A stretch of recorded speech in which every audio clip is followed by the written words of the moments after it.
Hello, good morning to everyone. Good morning, sir. Good morning. Good morning. सन्चै हुनुहुन्छ सबैजना? Yes, sir. Okay. Can I share the slide there? Yes, sir. तपाईहरु त कति थोरै आउन थाल्नु भयो त म लाएर 7 जना जसमध्ये तपाईहरु 6 जना मात्रै फर्स्ट पिरियडमा कति जना हुनुहुन्थ्यो सर आज त 15 जना मात्रै थियो 14 जना ए दिनदिनै कम हुँदै गइराछ विद्यार्थीहरु कि घरमै बसेर पढ्न थाले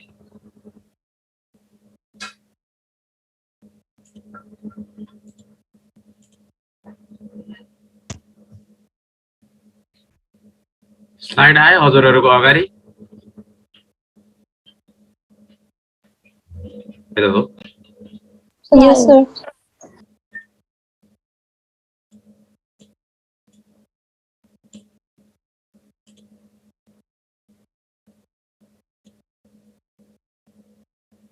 हिजो मैले पढाउने बेलामा तपाईहरुलाई पोलिटिकल फोर्सेस सम्म पढाएको थिए है हैन यो Yes, sir. यसको पोलिटिकल पढाएको थिए नि हो कि होइन यहाँसम्म Yes, sir.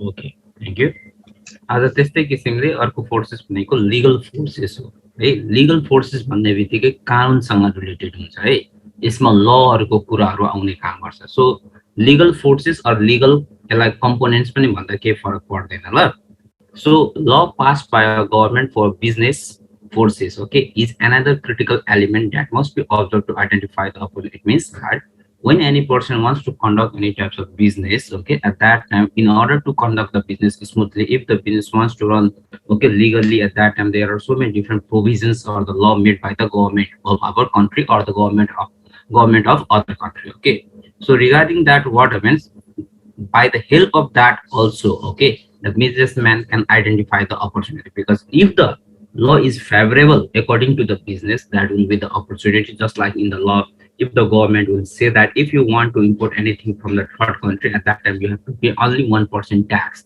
that is opportunity for the businessman that is disadvantage for the businessman now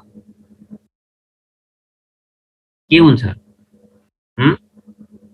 hello hello sir एकछिन फेरि भन्नु न के भन्नुभयो जस्तै कुनै पनि व्यापारीलाई व्यापार गर्दैछ व्यापार गर्नको लागि नियमहरु लहरु चाहिन्छ कि चाहिदैन चाहिन्छ सर अब व्यापार गर्नको लागि पनि व्यापार नीतिहरु बनाएको हुन्छ है त्यसलाई बिजनेस ल भन्छ ती ल पनि भनेको तपाईको संविधान कन्स्टिट्युसनको भित्रमा हुन्छ किनभने संविधान सबैभन्दा ठूलो चीज हो है संविधानको अन्डरमा सबै व्यक्ति सबै अर्गनाइजेसनहरु पढ्ने काम गर्छ संविधान भन्दा माथि कोही पनि हुँदैन त्यसैले संविधान हाम्रो ल जुन भन्छौं न संविधानकै कुरा गर्नु यो चीज हाम्रो के हुन्छ सरकारले बनाउने सरकार भनेको नेपाल गभर्नमेन्ट हुन्छ अरु देशको पनि गभर्नमेन्ट र उनीहरुले ल बनाउँछ ती ल पास गर्छ मेम्बर अफ पार्लियामेन्ट त्यो गभर्नमेन्टको एउटा निकाय हो जसले गर्दा त्यहाँबाट पास आउट भइसकेपछि कसैले राम्रो काम गर्यो भने त्यसलाई हामीले मोटिभेट इन्करेज रिवार्डहरु पनि दिनुपर्ने हुन्छ र दिन्छ पनि गभर्नमेन्टले कसैले नराम्रो काम गर्यो भने त्यसलाई पनिशमेन्ट पनि दिने सजाय पनि दिने काम गर्छ र कस्तो सजाय दिने नदिने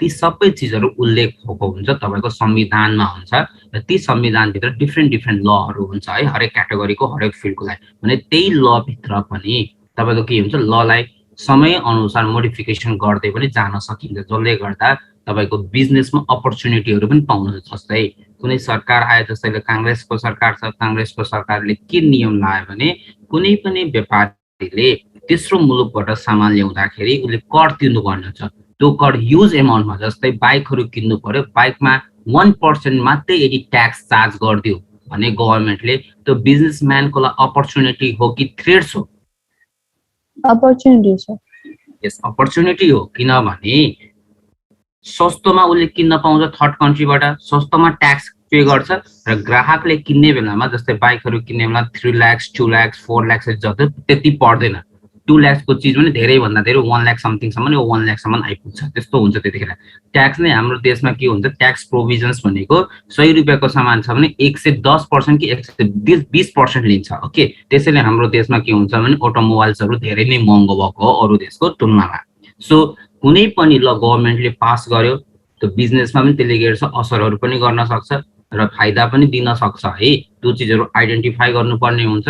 ओके, त्यो चिज आइडेन्टिफाई गरिसक्यो भने बिजनेसलाई अपर्च्युनिटी भयो। कहिलेकाहीँ लहरू कस्तो भने फेभरेबल हुँदैन, बिजनेसलाई मारमा पार्दिन सक्छ। जस्तै हिजो मैले भनेको थिएँ अटोमोबाइल कम्पनीहरूलाई के गरिदियो भने दसैँको मुखमा आएर ट्याक्स चार्ज गर्दैछ भने that is not opportunity for the businessman, that will be the threat, because sales हुँदैन। किनभने नेप्लिजहरूको खर्च गर्ने बानी भनेको चाडपर्वमा धेरै हो, अरू बेला चाहिँ होइन।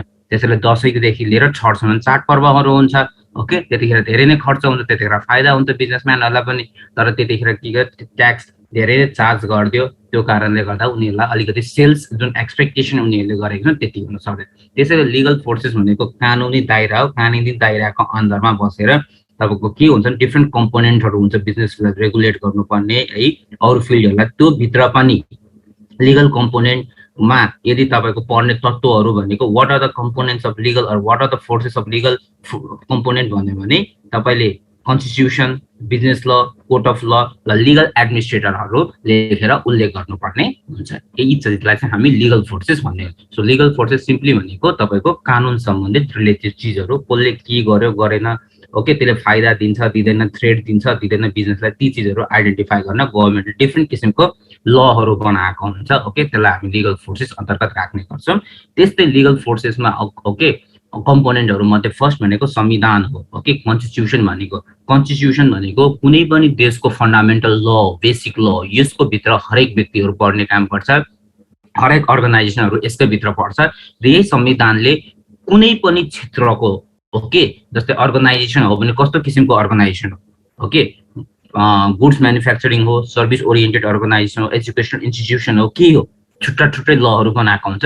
ती हरेक चिजहरू तपाईँको उल्लेख गरेको हुन्छ संविधानको भित्र हुन्छ। त्यसैले संविधानलाई सबैभन्दा माथि टपमा राखिन्छ। जस्तै हाम्रै घरमा यदि भन्ने हो भने बुवा आमा हामी सबैभन्दा सिनियर हुनुहुन्छ, हामी टप पोजिसनमा राख्छौँ। बुवा आमा भन्दा पनि सिनियर हुनुहुन्छ हजुरबुवा हजुरआमाहरू है, त्यस्तोरी हुन्छ। त्यस्तैले अरू लहरू पनि हुन्छ। अरू लहरू जुन हुन्छ त्यो संविधानको भित्र हुन्छ भने त्यो अलिकति लोअर हुन्छ, हायरार्की। त्यसैले संविधानलाई हामी के भन्ने गर्छौँ भने constitution is the fundamental law of any country भन्ने गर्छौँ।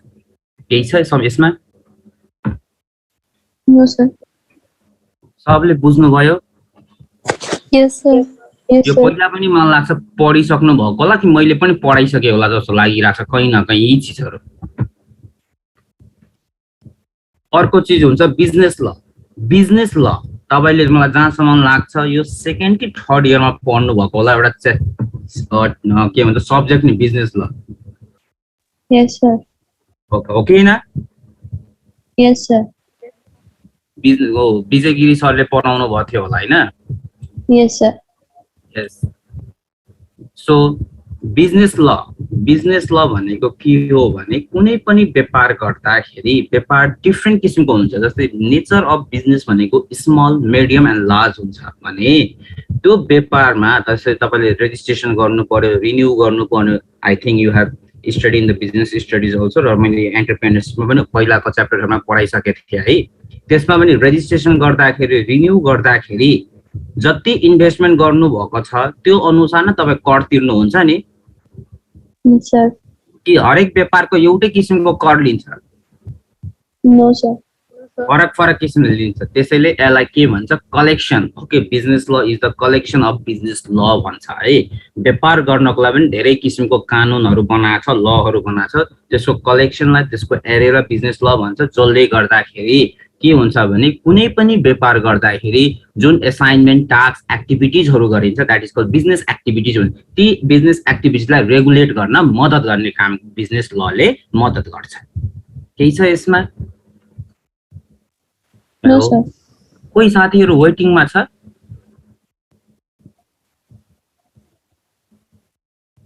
सबैजना आइसक्नु भयो। अर्को हुन्छ कोर्ट अफ ल। कोर्ट अफ ल भनेको के हो? मैले यो भन्दा अगाडिको च्याप्टरमा So they are the obviously पढाएको थिएँ। institution. Yes, they are the institution or the organization. That solve legal problems and issues. Yes, legal problem. Okay, whatever the problem arises. Okay, so त्यो problem के कारणले भएको हो, त्यो कसरी बुझाउने नबुझाउने त्यो चिजलाई भन्छ डिफाइन, परिभाषित गर्छ उसले नै। ओके, र अर्को चिज भनेको त्यसलाई कसरी समाधान गर्ने भनेको लिगल डिस्प्युट भन्छ है। जस्तै मनमुटावहरू भयो भने त्यो मनमुटावहरूलाई समाधान गर्नुपर्ने कहिलेकाहीँ तपाईको के हुन्छ भने ग्राउन्ड सर्फेसमा मिल्न सकेन भने अन्तिममा हामीले कानुनको बाटो लिनुपर्ने हुन्छ। सो कानुनको बाटो लिएर अदालतमा गएर दुवै पक्षले आफ्नो राय तर्क विचार अनि तपाईको प्रुफहरू दिने काम गर्छ। त्यसपछि तपाईको न्यायाधीशले के गर्छ भने सबै डकुमेन्ट हेरिसकेपछि कसले सत्य बोल्यो बोलेन त्यसको आधारमा उसले जजमेन्ट गर्ने काम गर्छ। सो त्यहाँबाट तपाईको लिगल डिस्प्युट, मिसअन्डरस्ट्यान्डिङ, कन्फ्लिक्टहरू छ ती सबै चिजलाई सेटल गर्ने या सल्भ गर्ने काम पनि कोर्ट अफ लले गर्ने काम गर्छ। कोर्ट अफ ल 3 किसिमको हुन्छ, हो कि हैन? Hello, Yes, sir. अब मैले पहिला नै पढाएको थिएँ नि। Yes, sir. Neetu Neetu Neetu court of ल कति किसिमको हुन्छ? अदालत नाम भन्न सक्नुहुन्छ? ल भन्नुहोस् त। Specialize court, yes, thank you. High court कहाँ छ भन्नुहोस् त हाम्रो देशमा?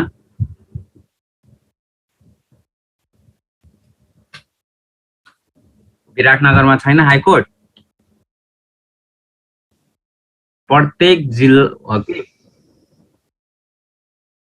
यस्तो हुन्छ। जस्तै हामी मोरङमा बस्छौँ नि हैन, सपोज प्रदेश 1 मा बस्छौँ भने प्रदेश 1 भरिको सेन्ट्रल, ओके, केन्द्रीय भनेको हुन्छ नि, त्यो केन्द्रीय कोर्ट भनेको त हाई कोर्ट हुन्छ जहिले पनि। सो यहाँ एउटा हुन्छ त्यो हाई कोर्टबाट अर्को जान्छ डिस्ट्रिक्टमा, ओके, त्यसपछि अर्कोमा जाने। त्यसपछि पनि यदि मान्छेलाई चित्त बुझेन भने अब सबै कोर्टलाई त कन्ट्रोल त गर्नु पर्यो, एउटाले अन्तिममा जाने भनेको काठमाडौँको सर्वोच्च अदालतमा जान्छ। त्यो हेड बडी हो है, अन्तिममा जानेको। तल सर्वोच्च अदालत जुन काठमाडौँको कुरा गर्दैछु त्यसमा कुनै कुनै ल को डिस्प्युटहरू चाहिँ डाइरेक्ट जाने गर्छ। जस्तै गभर्नमेन्टसँग रिलेटेड इस्युहरू छ भने त्यो डाइरेक्ट सर्वोच्च अदालतमा जान्छ र सर्वोच्च अदालतमा पनि प्रधान न्यायाधीश जो हुनुहुन्छ उसको च्याम्बरमा गएर उसले फैसला गर्छ है। फेरि यो चिज चाहिँ फरक चिज हो, फेरि यो बुझ्नु होला है। पछि यस्तो तपाईको लोकसेवाहरूमा पनि कहिलेकाहीँ यस्तो चिजहरू आउँछ। जस्तै अहिले तपाईको त्यसको हेड बडी तपाईको अहिले जबरा हुनुहुन्छ नि प्रधान न्यायाधीश,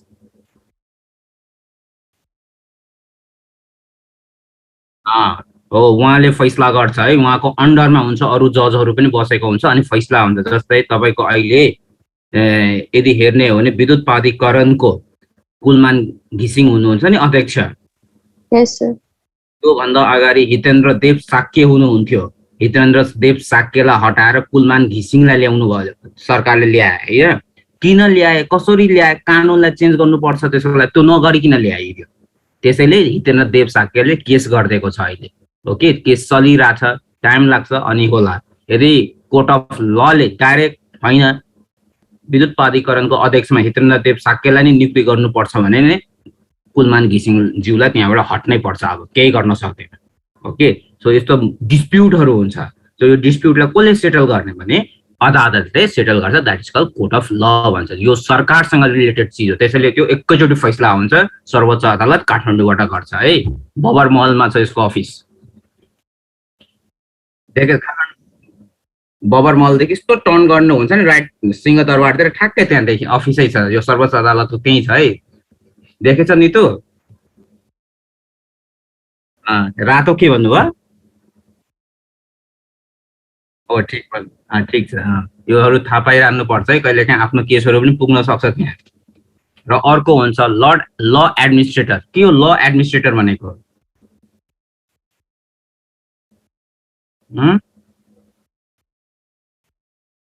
नेपालीमा ल एडमिनिस्ट्रेटरलाई भन्छ कानुन प्रशासकहरू।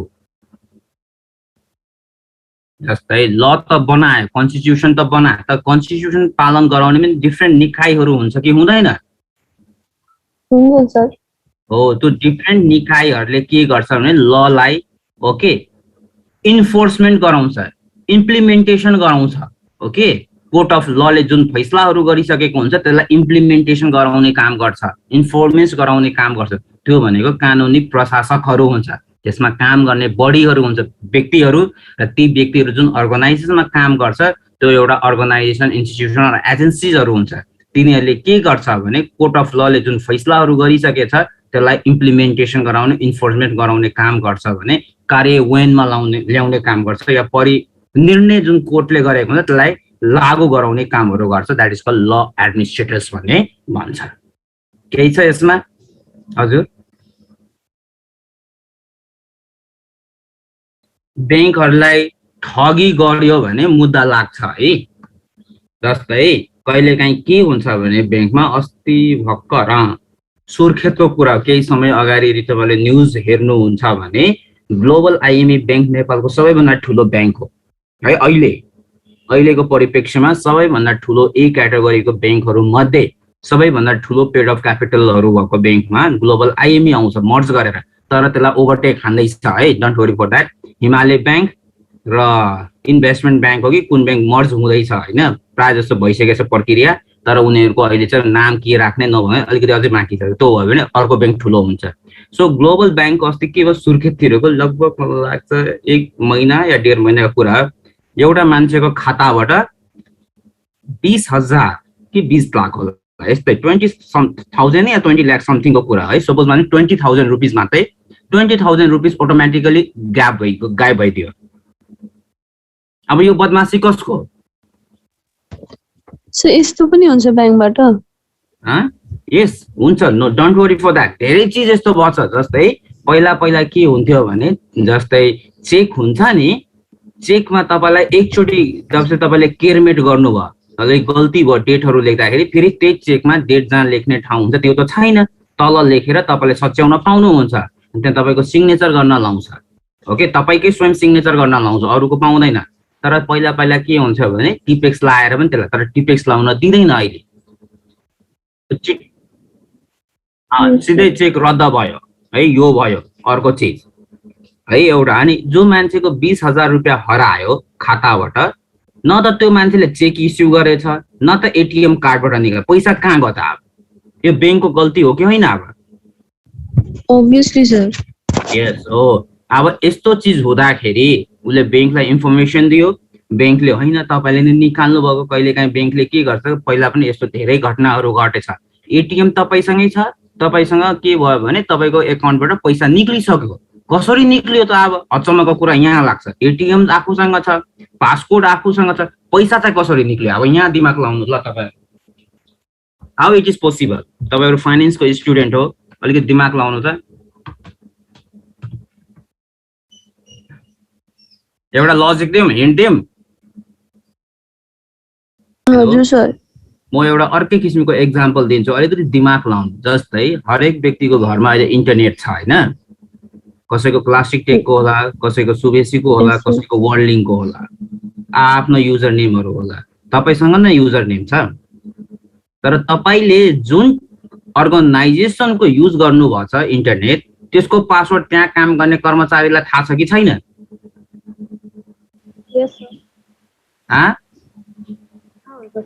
हेलो, बुझ्नु भएन? हेलो, थाहा हुन्छ होइन? सपोज अब मान्नुहोस् नितुले वर्ल्डिङको नेट लिएछ, मैले के गरेँ भने मेरो वर्ल्डिङमा कोही साथी छ, मैले के भने मलाई एउटा पासवर्ड दे त कसैको, भने मैले नितुको थाहा छिमेकी हो म सपोज है, उसको वाइफाई मेरोमा आउँछ, मलाई थाहा पनि छ, मलाई यो फलाना यो त्यो वाइफाईको नेम हो, मलाई यसको पासवर्ड दे त भन्यो भने उसले मलाई दियो भने त्यो तपाईँलाई थाहा हुन्छ?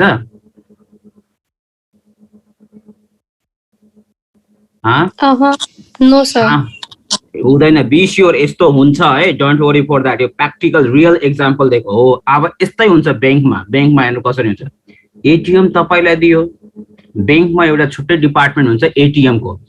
एटिएम जब डिपार्टमेन्ट हुन्छ, एटिएम डिपार्टमेन्टमा ले इस्यु गर्छ एटिएम कार्डहरू। एटिएम कार्ड दिन्छ, तपाईँको पासवर्ड एउटा इन्भ्यालपमा आएको हुन्छ, ब्ल्याक कलर हुन्छ, चेन्ज गर्न लाउँछ सुरुमै है के, जतिसुकै चेन्ज गर्नुहोस् एटिएम डिपार्टमेन्टको सर्भरमा गएर त्यो बसेको हुन्छ।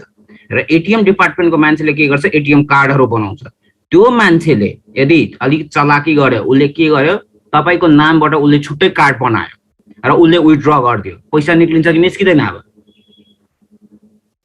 सबैभन्दा पहिला सुरु यस्तो घटना नेभिल ब्याङ्कमा भएको थियो, उहिले जमानाको कुरा गर्दैछु।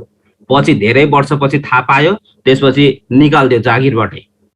ओके, तर त्यो व्यक्तिलाई यदि जागिरबाट निकाल्यो भने त्यस्तो गल्ती गरेको व्यक्तिले कुनै पनि ब्याङ्कमा कहिले पनि उसले जागिर पाउँदैन है। फेरि ब्याङ्कको नियम यति कडा छ, किनभने ब्याङ्कको एउटा वेबसाइट छ है, सर्कुलेट हरेक ब्याङ्कले त्यसमा लिङ्क गरेको हुन्छ र त्यसमा पोस्ट गरिदिन्छ फलाना व्यक्तिले यस्तो यस्तो गरेको थियो भने तपाईँको केरियर डाउन।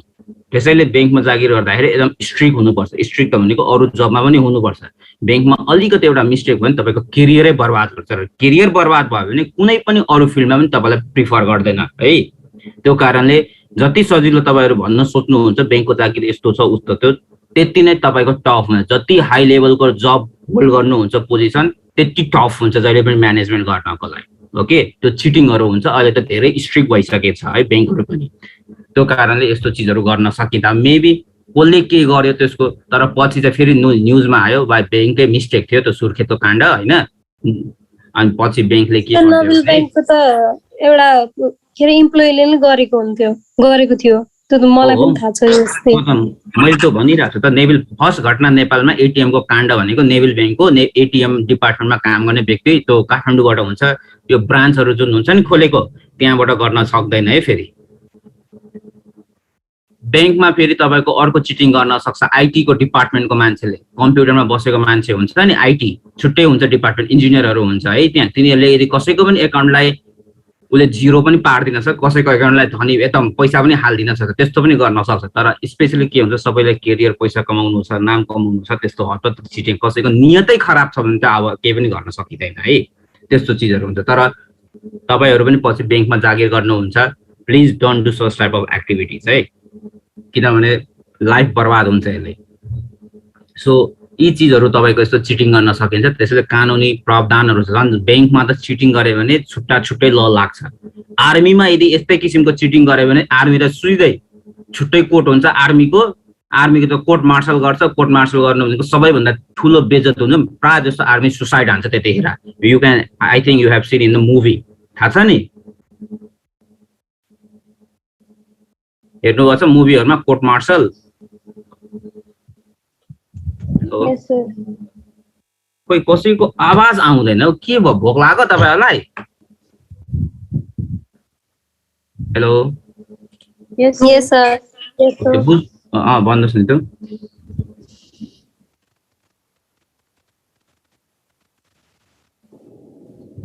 मलाई अलिक थाहा छैन नि त्यो, अलिकति म न्युज अलिकति हेर्न पाइरहेको छु नि क्या, यो बिचमा व्यस्त छु।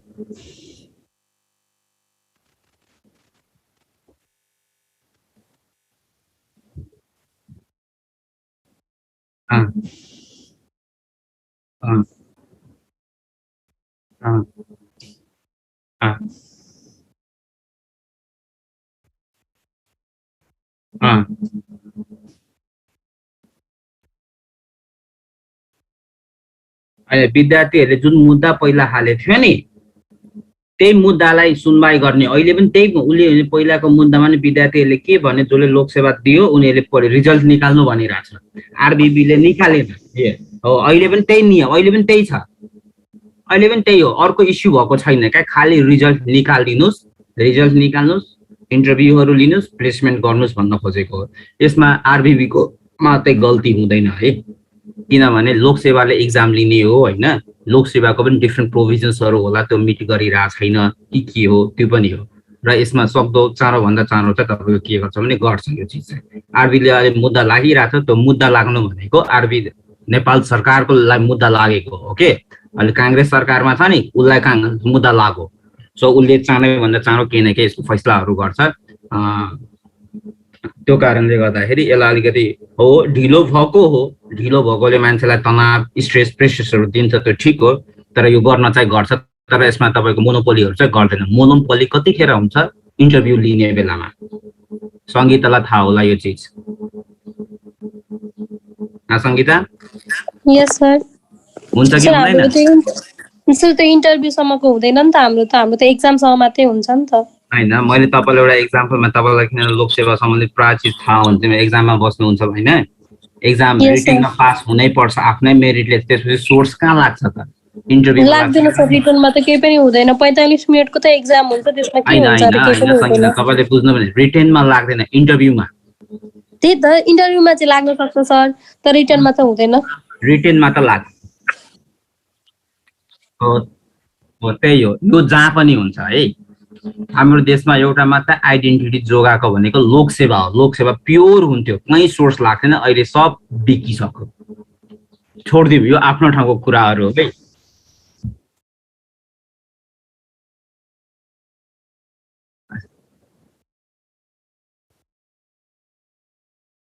होइन, लिखित पास हुन्छ जस्तो तपाईँले एक्जाम पास गर्न ठुलो कुरा होइन।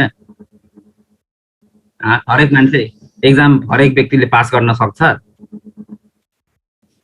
जो मान्छे पढे लेखेको छ, अलिकति बुझेर पढेको छ, त्यो मान्छेले पास हुन्छ, निकाल्छ नाम। जो मान्छे घोकान्ते छ, बिस्योर सकिँदैन है। कति चिज घोक्ने, कति चिज दिमागमा राख्ने। थोरै हाम्रो दिमाग के चिप्स हो, टर्मिनेटर फिल्म हो।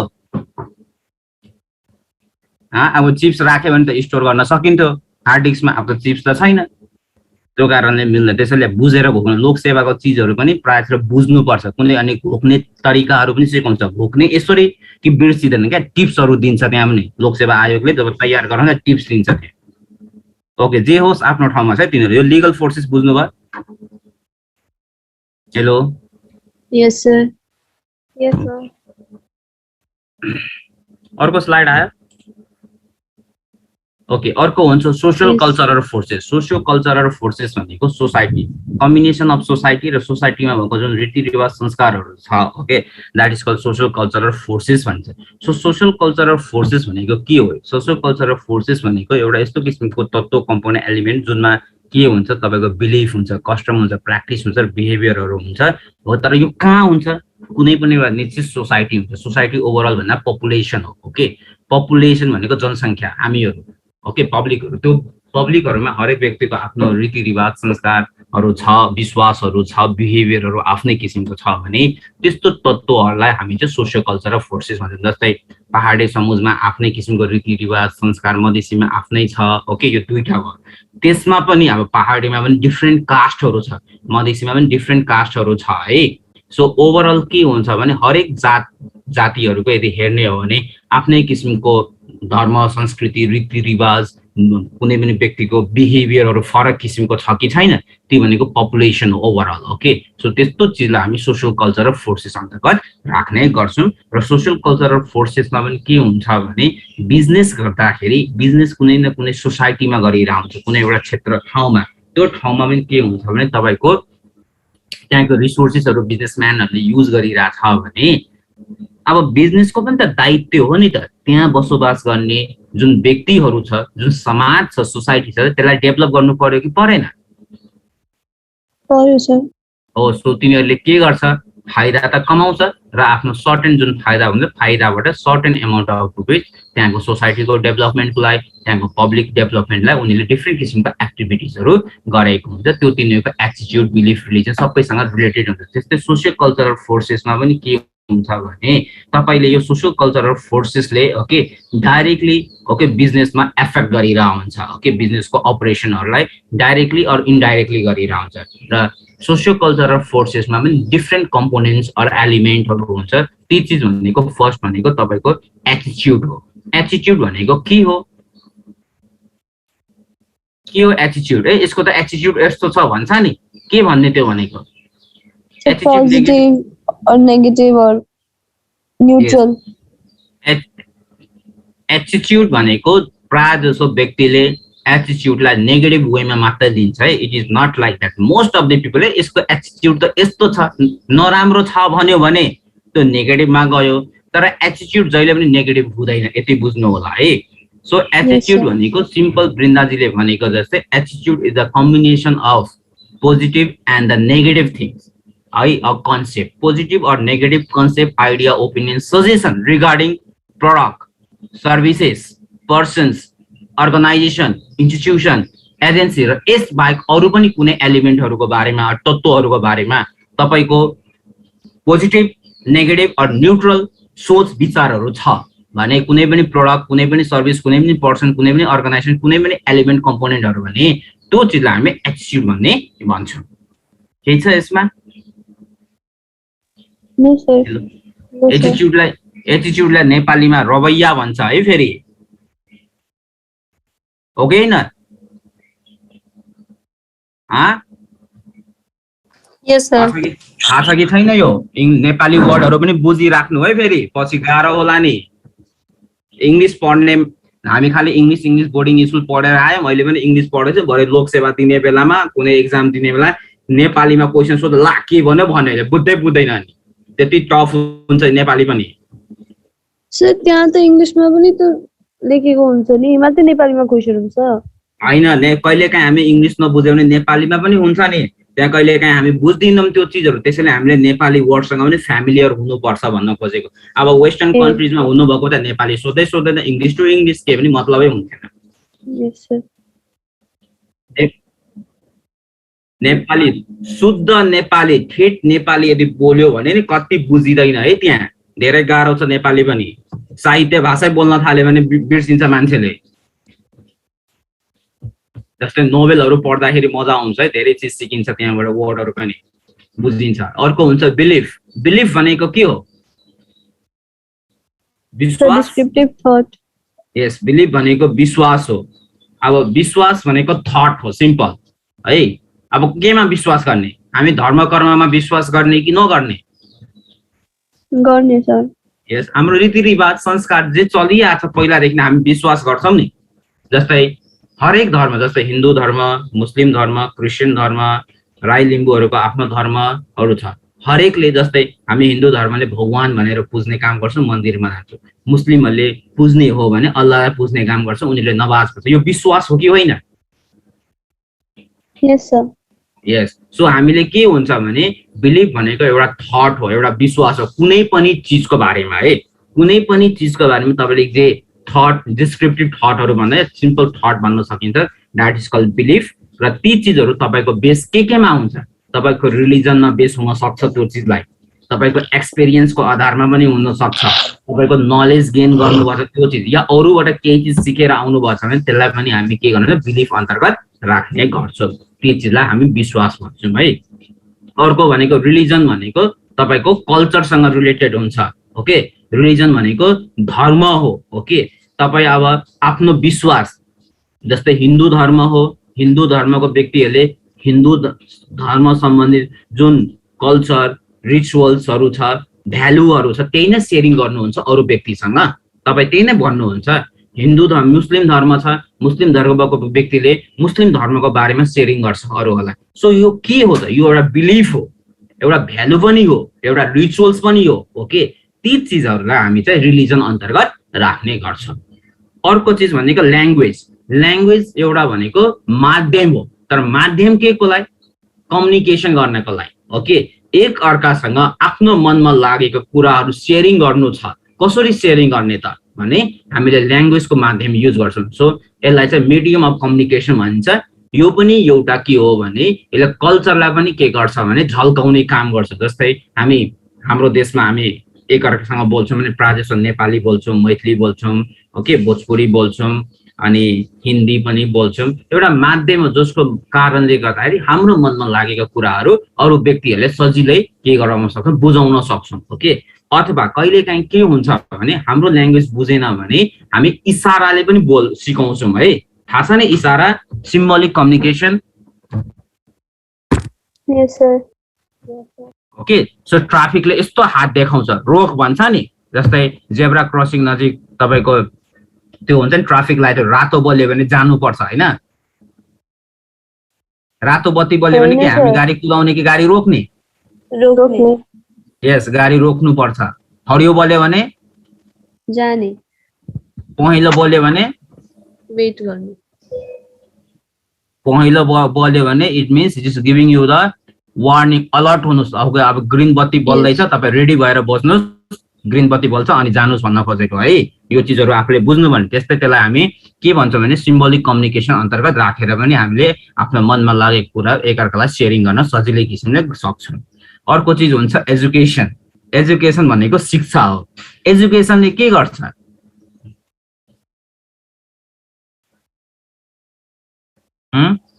एजुकेसनले एउटा प्रोसेस हो जसले के गर्छ तपाईलाई फेसिलिटेटिङ गर्छ लर्निङ प्रोसेसलाई अगाडि बढाउन। तपाईँ जति पढ्दै जानुहुन्छ त्यति स्किल्स नलेज भ्यालुहरू मोरलहरू डेभलप गर्दै जान सक्नुहुन्छ। ती हरेक चिज तपाईँको एजुकेसनबाट आउने काम हो। त्यसैले एजुकेसन जहिले पनि कन्टिन्युअस लर्निङ प्रोसेस भन्छ यसलाई है। जस्तै तपाईँको एज भयो बुढेसकाल भयो भने के मान्छे पढ्छ कि पढ्दैन? हेलो पढ्छ। यस सो एज फ्याक्टरले एजुकेसनलाई कहिले पनि रोक्दैन है भन्न खोजेको हो। सो एजुकेसन लर्निङ प्रोसेस हो for ever you can learn it okay. And education सबैभन्दा इम्पोर्टेन्ट तत्त्व हो कुनै पनि राष्ट्र कुनै पनि देशलाई विकास गर्नको लागि। यदि एजुकेसन भएन भने कुनै पनि देश राष्ट्रहरू विकास हुन सक्दैन, किनभने एजुकेसनले जहिले पनि पोजिटिभ वेमा काम गर्न मान्छेहरूलाई सिकाउने काम गर्छ। त्यसैले एजुकेसन लिनु छ भने एजुकेसन सिक्नु छ भने तपाईँले जहिले पनि एजुकेसन के हुन्छ फ्रिक्वेन्टली टेक प्लेस गर्छ केमा under the guidance of educational okay एजुकेटरको। एजुकेटर्सहरू जो हुने जस्तै टिचर्सहरू भयो त्यो भनेको तपाईँको गाइडेन्स गर्ने व्यक्ति। सो गाइडेन्स अफ एजुकेटरको अन्डरमा तपाईँले डिफ्रेन्ट किसिमको चिजहरू सिक्न सक्नुहुन्छ लर्न गर्न सक्नुहुन्छ र आफूले सिकिसकेको चिजहरू जो लर्नर्सहरू हुन्छ ती लर्नरहरूले पनि के गर्छ आफूभन्दा जुनियरहरू छ भने उसलाई सिकाउँदै जान्छ ओके। सो यसरी हामीले एजुकेसनलाई ग्र्याब गर्न सजिलै किसिमले सक्छौँ। केही छ यसमा? हेलो बुझ्नुभयो? यो चिज बुझ्नुभयो? एउटा चिज त यो बुझ्नुभयो education frequently take place under the guidance of the educator भन्छ है। जो मान्छे शिक्षित छ उसकै अन्डरमा बसेर तपाईँ केही न केही चाहिँ सिक्नुहुन्छ। तपाईँलाई कसैले आएर केही सिकाउँदैन ओके। तपाईँभन्दा सिनियर पढे लेखेको जो व्यक्तिहरू तपाईँ त्यसको अन्डरमा सिक्ने कि नसिक्ने?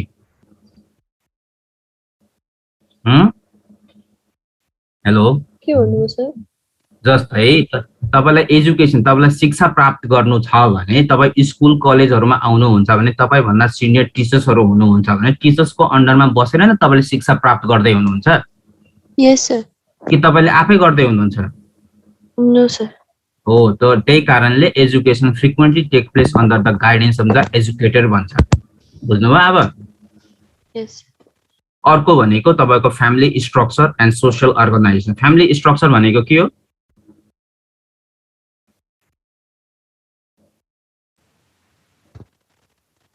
परिवारको बनावट। शुद्ध नेपालीमा भन्दाखेरि नितो यसलाई फ्यामिली स्ट्रक्चरलाई भन्छ, पारिवारिक संरचना भन्छ स्ट्रक्चर भनेको है।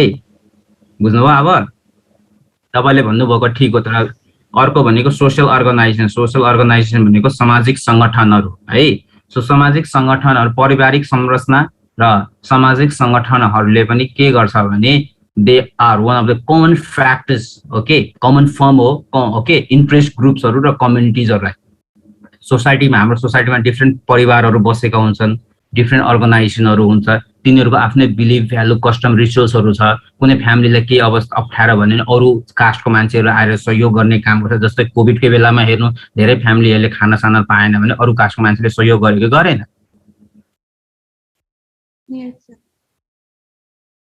गरेन त ठिक छ त पोजिटिभमा जाउँ न हामी है। त्यो पारिवारिकसँग उसँग थियो उसले गर्यो, जोसँग थिएन उसले गरेन है। त्यो सामाजिक सङ्गठनहरू भनेको तपाईँको सोसियल अर्गनाइजेसनहरू जसले अप्ठ्यारो परेको परिवारहरूलाई मद्दत गर्ने कामहरू गर्ने काम गर्छ। जस्तै माइती नेपाल एउटा सिम्पल एक्जाम्पल है। आजलाई यति नै मात्र ओके।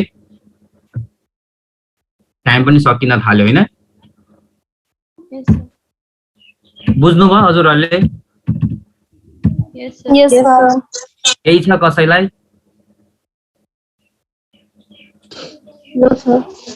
कसैलाई केही क्वेसन छ भने भोलि सोध्नु होला है। अब लेस देन 1 मिनट मात्रै रहेछ। प्लिज तपाईँको साथीहरूलाई के भनिदिनु भने आउन भनिदिनु है। यो च्याप्टर सबैभन्दा धेरै लङ च्याप्टर छ, 30 लेक्चर्स आवरको हो। यसबाट धेरै क्वेसन्सहरू सोध्न सक्छ एक्जाममा, अप्ठ्यारो पर्ला फेरि साथीहरू।